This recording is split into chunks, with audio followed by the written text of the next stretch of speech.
Hello everyone, मैं हूं सायन और आप सभी लोगों का स्वागत है फिजिक्स विद सायन के एक नए वीडियो में। तो विक्रांत बैच जो हमारा लॉन्च हुआ है 2025 के बोर्ड्स के लिए, उसी में आगे बढ़ते हुए हम लोग कैपेसिटेंस एंड कैपेसिटर्स का एक और लेक्चर के साथ आ चुके हैं। तो कैपेसिटेंस एंड कैपेसिटर्स के ऊपर 2 वीडियोस ऑलरेडी आ चुका है।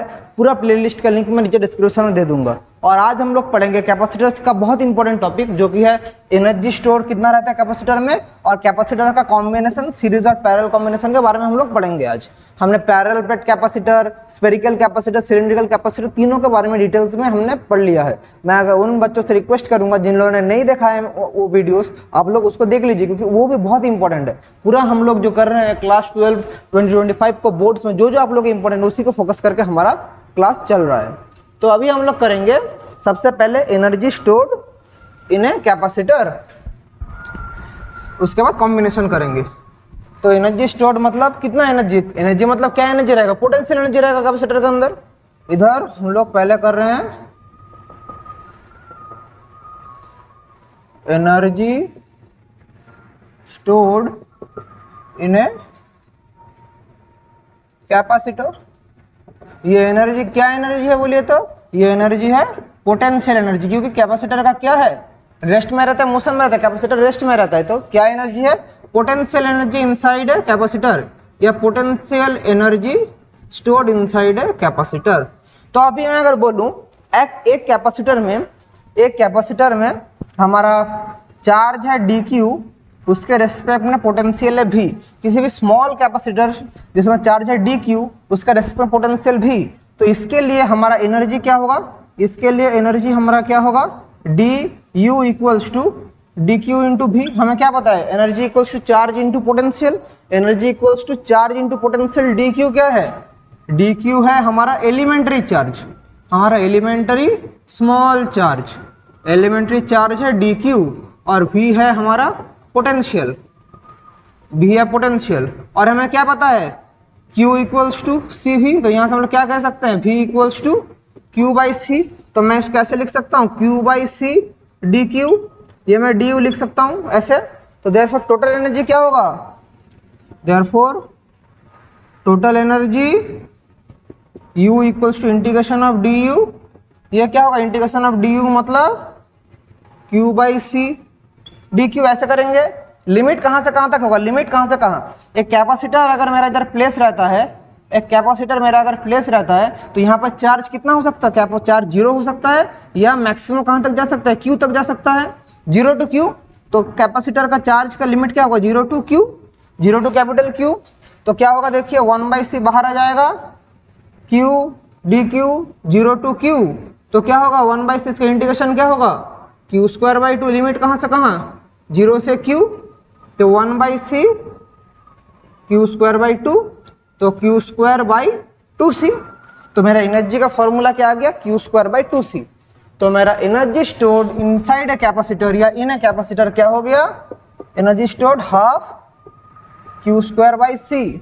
अभी हमें क्या पता है, q इक्वल्स टू cv। इस फॉर्मूला को बिठा देंगे तो होगा हाफ cv²। तो this is the energy stored inside a capacitor. यह फॉर्मूला, q का जगह cv बिठा देंगे तो cv² हो जाएगा, हाफ cv²। यह है energy stored inside a capacitor. समझ गए कहाँ से आया, डेरिवेशन भी समझ गए, और हमारा एनर्जी स्टोर कितना रहता है वो भी हम लोग समझ गए। ठीक है, अभी अगर यहाँ से हम लोग प्रॉब्लम करते हैं तो देखिए, एक क्वेश्चन करते हैं, ए capacitor of capacitance 2 picofarad is kept in a potential 10 volt. Find the energy stored inside it. Energy stored inside it.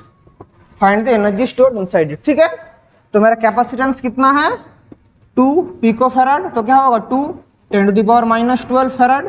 और मेरा पोटेंशियल कितना बोला है, 10 वोल्ट।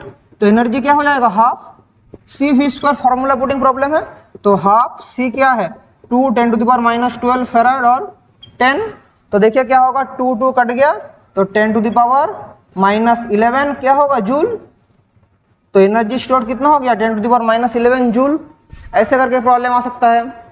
और हमारा और भी क्या आ सकता है, क्या केप्ट इन, अगर मैं चार्ज बोल दूं, पोटेंशियल को हटा के अगर मैं चार्ज का प्रॉब्लम देता तो क्या होता, केप्ट इन है charge of 2 microcoulomb, find the energy stored. तो मेरा कैपेसिटेंस कितना बोला है 2 पिकोफैराड, तो क्या होगा 2 10⁻12 फैराड। और मेरा चार्ज कितना बोला है 2 माइक्रोकूलम, तो 2 × 10⁻6 कूलम। तो मेरा एनर्जी क्या हो जाएगा हाफ Q²/c। हाफ Q² मतलब क्या है 2 10⁻6 इंटू 2 × 10⁻6 ये होगा, ओहो सॉरी हाफ CV² था। लास्ट प्रॉब्लम मैंने जो किया उधर मैंने सिर्फ 10 किया था, 10 × 10 होता। मेरा जो लास्ट प्रॉब्लम था एनर्जी हाफ CV², इधर मैंने क्या किया था हाफ 2 10⁻12 इंटू 10 लिखा था, 10 नहीं है V² है, यहाँ पर और एक तो मल्टीप्लाई होता 10, थोड़ा जल्दी में मिस्टेक हो गया। तो ये होता 10⁻10 जूल होता लास्ट प्रॉब्लम का आंसर, समझे बच्चे। मैं 11 किया था और 2 10 मल्टीप्लाई होता क्योंकि V² था, थोड़ा गलती हो गया वो। तो ये वाला Q²/c क्या है, c है 2 10⁻12, तो 2 कैंसिल, 2 कैंसिल, -6 -12, तो सब कैंसिल हो जाए, क्या पड़ा रहेगा 1। तो कितना हमारा एनर्जी स्टोर्ड है 1 जूल। तो ऐसे करके प्रॉब्लम आता है।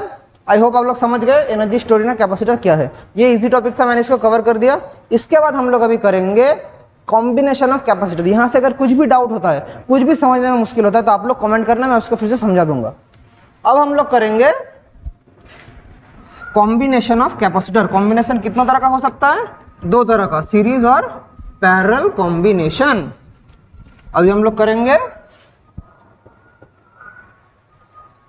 Combination of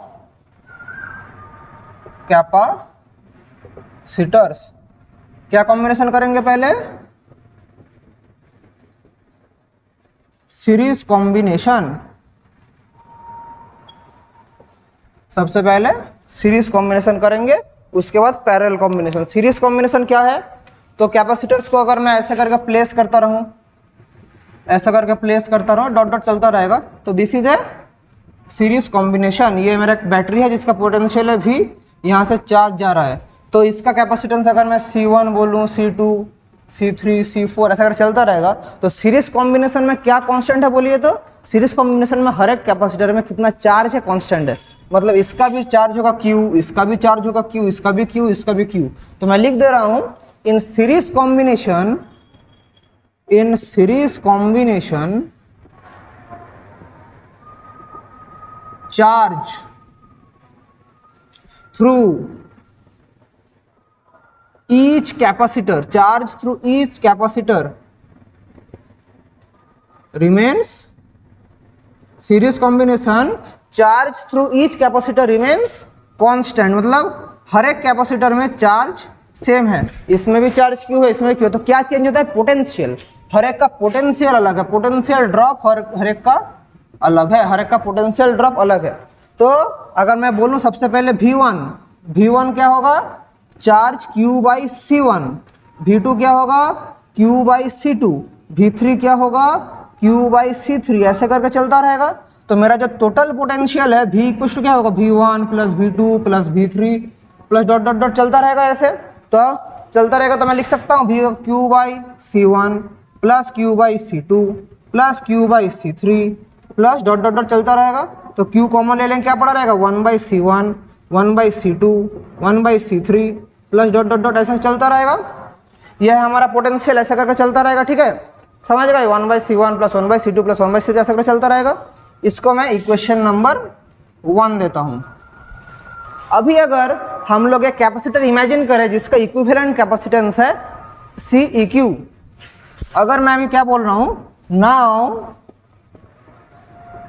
if we consider a capacitor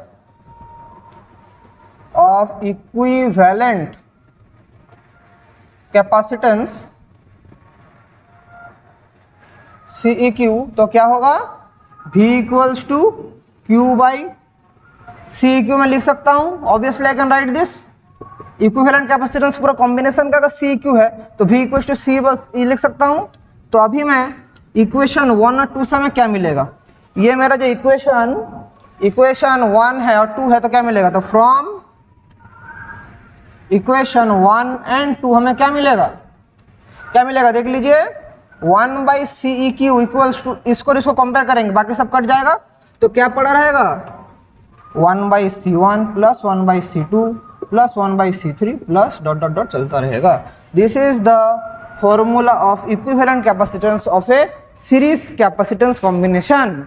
मतलब जो रेजिस्टेंस को याद आ रहा है, रेजिस्टेंस में जो पैरेलल कॉम्बिनेशन में था, रेजिस्टेंस याद आ रहा है क्लास 10 में किया था, रेजिस्टेंस ऐसा करके पैरेलल कॉम्बिनेशन में था R1 R2 R3, तब हमने क्या बोला था 1/R equals to 1/R1 plus 1/R2 plus 1/R3 ऐसे करके हम लोग रेजिस्टेंस पढ़ते थे ना। तो सिमिलरली ये है लेकिन अलग है, रेजिस्टेंस जो पैरेलल में है, कैपेसिटर वो सीरीज में है। सीरीज कॉम्बिनेशन में कैपेसिटर में ऐसा होता है, लेकिन रेजिस्टेंस में क्या होता है पैरेलल कॉम्बिनेशन। तो ऐसे करके रिलेट करना, रेजिस्टेंस जो पैरेलल में है, कैपेसिटर वो सीरीज में है।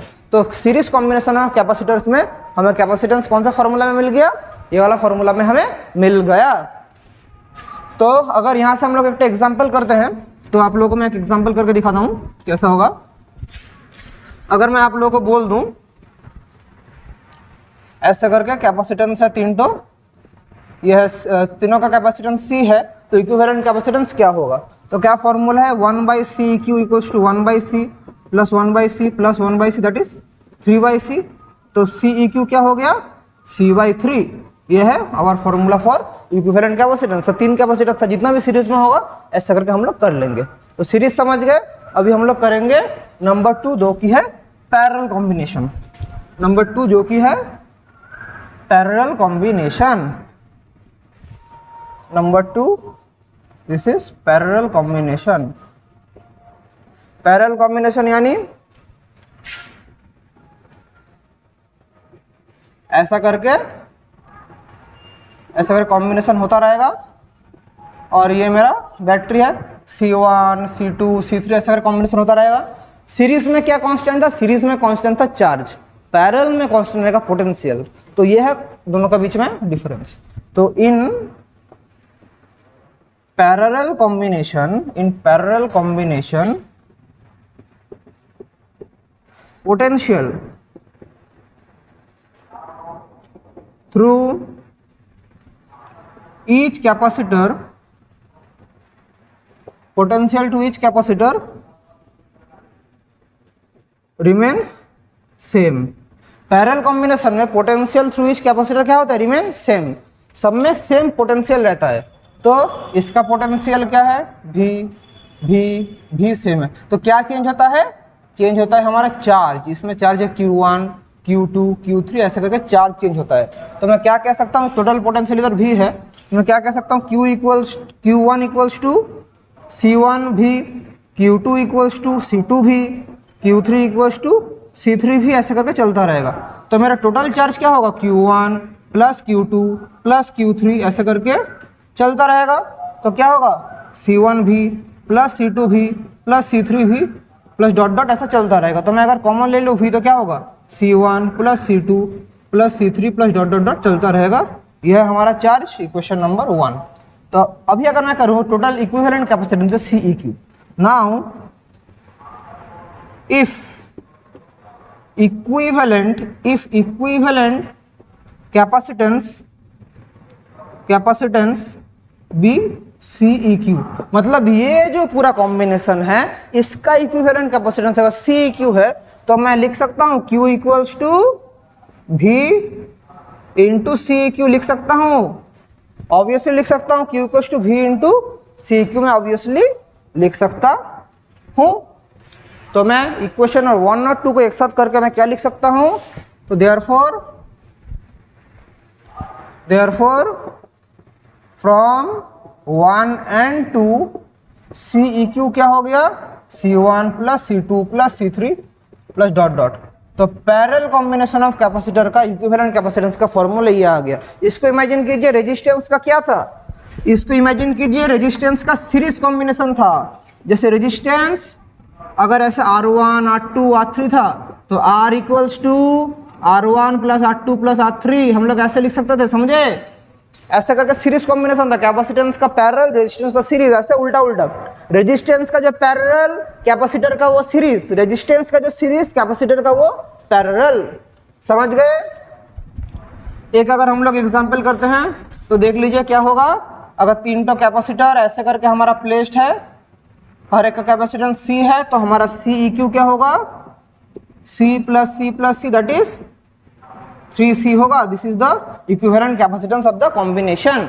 तो ये है कॉम्बिनेशन ऑफ कैपेसिटर। समझ गए? ठीक है, बहुत बढ़िया। यहाँ से अभी न्यूमेरिकल एक दो अगर मैं डिस्कस करूँ तो देख लीजिए कैसे करेंगे। आप लोगों को मैंने प्रॉब्लम दे रहा हूँ, चलिए ऐसा टाइप का एक प्रॉब्लम है, ऐसा टाइप का प्रॉब्लम है। इसका है 1 माइक्रोफेराड, 2 माइक्रोफेराड, 2 माइक्रोफेराड और 1 माइक्रोफेराड। तो इसका हमें इक्विवेलेंट कैपेसिटेंस निकालना है। तो मैं देखिए ये दोनों क्या है, पैरेलल कॉम्बिनेशन में, तो दोनों का इक्विवेलेंट क्या हो जाएगा, 2 + 2 4। तो 1 माइक्रोफेराड, ये क्या हो गया 4 माइक्रोफेराड, और ये 1 माइक्रोफेराड, तीनों सीरीज में है। तो क्या होगा 1/CEQ = 1/1 + 1/4 + 1/1। तो क्या होगा 4 + 1 + 4 दैट इज 9/4। तो इक्विवेलेंट कैपेसिटेंस क्या हो गया 4/9 माइक्रोफेराड हो गया। तो ऐसे करके हम प्रॉब्लम करेंगे। आप लोग समझ गए मोड ऑफ अप्रोच, हम लोग ऐसे करके किसी भी टाइप का प्रॉब्लम कैपेसिटेंस में कर सकते हैं। तो आज का लेक्चर हम लोग यहीं तक रखते हैं, और भी हम लोग प्रॉब्लम डिस्कस करेंगे, सीरीज कॉम्बिनेशन, पैरेलल कॉम्बिनेशन हम लोग डिस्कस करेंगे, जो हम करेंगे past year question PYQ solve करके करेंगे। चलिए तब तक हमारा लेक्चर यहीं तक रखते हैं। आई होप आप लोग समझे कि एनर्जी कितना स्टोर रहता है कैपेसिटर में और कैसे हम लोग का कॉम्बिनेशन ऑफ कैपेसिटर होता है। तो इसी के साथ आज का सेशन ही एंड करते हैं। Wishing you all the very best and thank you.